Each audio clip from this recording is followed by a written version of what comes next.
It's the game of the year in college football, and we've got it on CBS. Top-ranked Georgia against defending champion Alabama for the SEC championship and a spot in the college football playoff. It's been an unpredictable season everywhere except in Athens, Georgia. The Bulldogs have been unflappable. After opening the season by shutting down Clemson, it's been one boat race after another. The dog defense, one of the most dominant we've seen in recent college football history. But they haven't faced an offense quite like the Bryce Young-led Crimson Tide. He's like a point guard. He's like an elite point guard that can distribute the ball. And when he's dribbling down the court, he's got the ability to throw it over there, and then he can make you miss. For Alabama, it's been about survival. A surprising loss to A&M and several more close calls. And many are thinking there's a definite gap between the top two teams in the SEC. But it's hard to ever bet against the greatest coach of all time. That'll be a tremendous challenge for our players to play well. We've got to have the right mindset and good preparation all week long to be able to do that. Motivation isn't short on either side, especially for Georgia. They haven't beaten Alabama since 2007, and they haven't won a national championship since 1980. And it was Bama who kept them from snapping that title drought 4 years ago. The Tide coming back from 13 down at halftime to force overtime and then walk off with the national championship. That following season, very similar circumstances in the SEC championship. Georgia again held a 2-touchdown lead, only to see the Tide rally for the win. Is this the year Georgia finally gets over the hump? Can Saban and Alabama make it 7 straight against the Dogs? Everything on the line Saturday afternoon in Atlanta.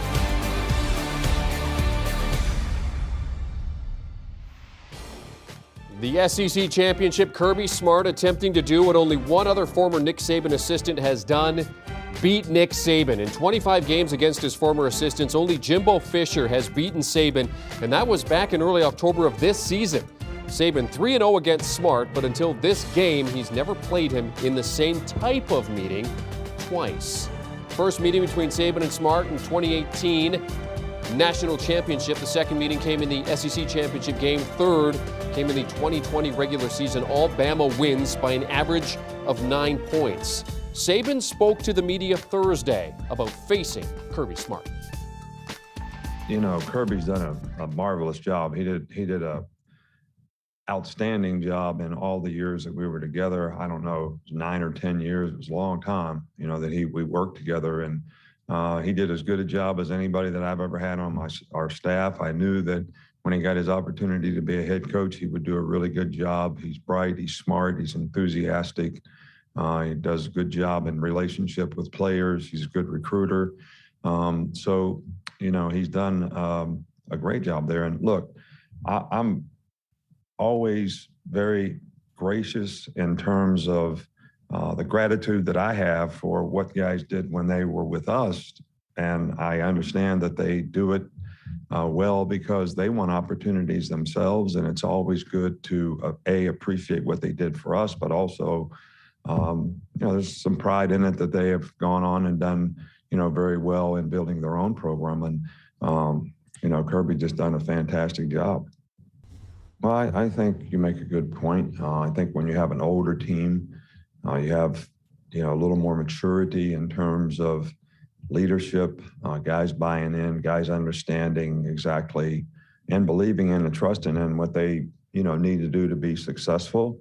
I think sometimes that can be a little bit of a work in progress when you have the younger guys as they develop into that, even though those older guys that you had last year, you know, they went through that same sort of process when they were younger players. So, and I do think the approach is a little different in terms of the patience that you have to have and just trying to be a good teacher every opportunity you have to try to get these guys to learn the lessons that's going to help them in life as well as going to help them be better players. And I think, you know, when they see that their behavior, the habits that they create are going to be helpful in them being successful, whether it's personally, academic, or athletically, you know, they kind of mature and get into it and understand what it takes. And, they develop. And I think, our team has developed. A lot of young players on our team has developed this year, but we need to continue to work, in that direction. I think both the guys do a really, really good job with their offense. I don't think their offense changes significantly. I think, Saban Bennett is very athletic. He extends plays. He's quick, fast, and has made plays with his feet, probably a little more. But their offense doesn't change. Both guys are very talented. Both guys do a really good job of sort of executing their offense. And, they run the football effectively. They have a great balance. They have good play action passes. They've got good skill guys outside, and they got a good effective scheme when they do have to throw the ball, whether it's 3rd down, 2-minute, whatever. So I don't see that they're going to do different things with these guys in the game. Talking about JT Daniels and Stetson Bennett, they're Alabama 92 games as a favorite. That streak's coming to an end. It's the longest streak by any FBS team dating back to 1978. The last time Bama played as a dog, October 3rd, 2015, when they beat Georgia 38-10. They were 1-point underdogs in that game. They've been favored in 164 of the past 165 games and have a 149-16 record in that span. But the reason why they're underdogs is because Georgia has the best defense in the nation this season. They only allow 3.7 yards per play, 4.9 yards per pass attempt, 2.5 yards per rush, and only 5.8 offensive points per game, 6.9 offensive points per game. The totals are among the fewest in the NCAA. Smart spoke to reporters about his team's mindset ahead of this SEC title game. Mindset's been great. The energy's been great. I think our guys have really been focused. I think it's very important as a coach that you, curb the enthusiasm. You have it under control. This is one of those weeks you got to be careful. You don't leave the battle out on the practice field.